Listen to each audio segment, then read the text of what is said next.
નમસ્કાર દોસ્તો મારું નામ છે લલિત પ્રજાપતિ। વિડીયો ગમે તો સબસ્ક્રાઈબ શેર અને ફોલો કરવા ના ભૂલતા।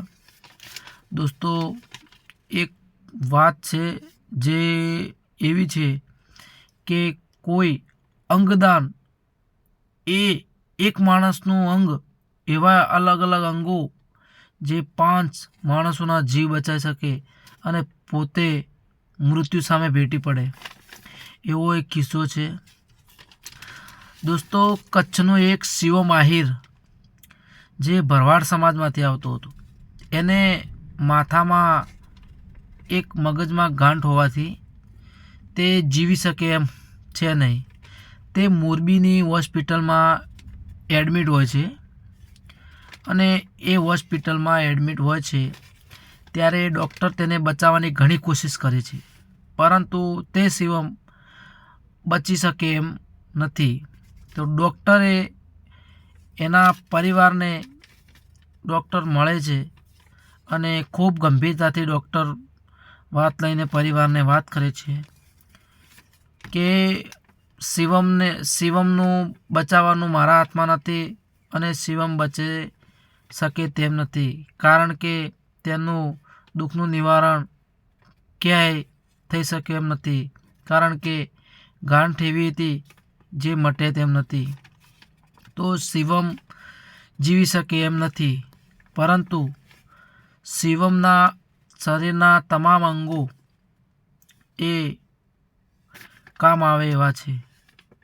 તો આપણી હોસ્પિટલમાં એવા 5 લોકો જે અલગ અલગ અંગ નથી એવા આપણી હોસ્પિટલમાં એડમિટ છે, જેને અલગ અલગ અંગ ના હોય એના કારણે એ વ્યક્તિઓના જીવ જોખમમાં છે।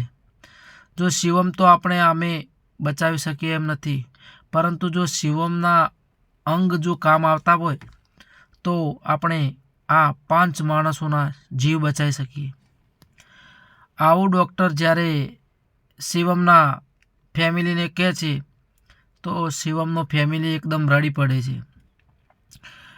છતાં એવો હિંમત રાખે છે અને એવું કહે છે કે સાહેબ, તમને એવું કરતાં જો મારો શિવમ તો હવે બચવાનો છે નહીં, પરંતુ એવું કરતાં જો મારો શિવમના અંગો જો બીજાને કામ આવતા હોય એ પણ 5 લોકોને, તો મને મંજૂર છે, કારણ કે મારો શિવમ તો હવે મોત સામે ભીડી રહ્યો છે, કારણ કે એ તો જીવી શકે એમ છે નહીં, પરંતુ એ અંગો એના શરીરમાં જો હશે અને જે માણસ જીવિત થશે 5 લોકો, તો એ અમે એવું માનીશું કે એ અમારો શિવમ જ છે।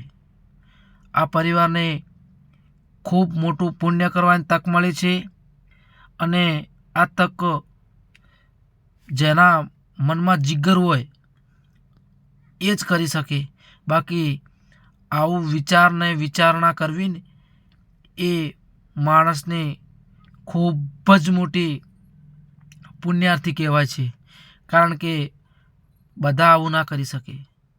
એ પરિવારને ખૂબ શક્તિ આલે અને એવો ને એવો ભગવાન બીજો એમને છોકરો આપે એવી દિલથી પ્રાર્થના। જય સિયારામ દોસ્તો। વિડીયો ગમે તો લાઈક શેર સબસ્ક્રાઈબ કરવા ના ભૂલતા।